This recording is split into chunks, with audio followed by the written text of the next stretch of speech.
The gala was in full swing, sparkling chandeliers, champagne glasses clinking, the smell of roses filling the ballroom. But billionaire businesswoman Catherine Moore wasn't smiling. Her eyes kept drifting to the small wheelchair beside her.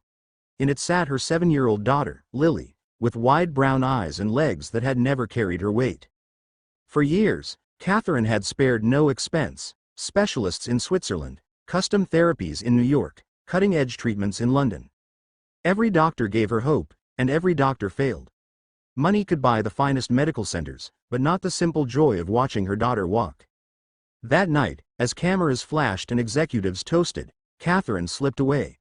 She wheeled Lily outside, where the cool night air felt far more honest than the empty praise inside. That's when the old pickup truck sputtered to a stop near the curb. A man in grease-stained coveralls jumped out, cursing softly at the smoking engine.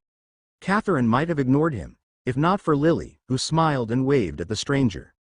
The man, tall and lean with tired eyes, noticed. He wiped his hands on a rag and walked over. "Evenin', that your little girl?" Catherine straightened. "Yes. This is Lily." The mechanic crouched beside Lily. "Hey, princess. Beautiful night, isn't it?" Lily giggled, and Catherine blinked, startled. Lily rarely laughed with strangers. The mechanic, his name was Jack, talked with Lily while absent-mindedly fiddling with her wheelchair footrest. He had the kind of warmth that couldn't be bought. Catherine found herself telling him what no one else knew: that she'd give up every dollar just to see her daughter take a step. Jack nodded slowly. "You know, walking isn't always about fancy doctors. Sometimes it's about patience, about someone who believes." Catherine almost laughed. What could a small-town mechanic know about medical miracles? But Lily leaned toward him, eyes shining. Over the next week, Jack began visiting. He never asked for money, never accepted the envelopes Catherine tried to press into his hands. Instead, he showed up with simple tools, scraps of metal, and a quiet determination. He modified Lily's wheelchair into a kind of training support, welding carefully in Catherine's driveway while neighbors stared. "Trust me," he said one evening, "she's stronger than you think." And then, one ordinary afternoon, the impossible happened.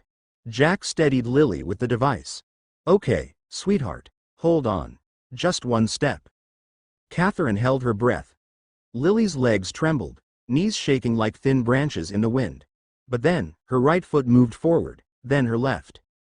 One step. Another. Catherine's vision blurred. She dropped to her knees as tears spilled freely. "She's walking," she whispered.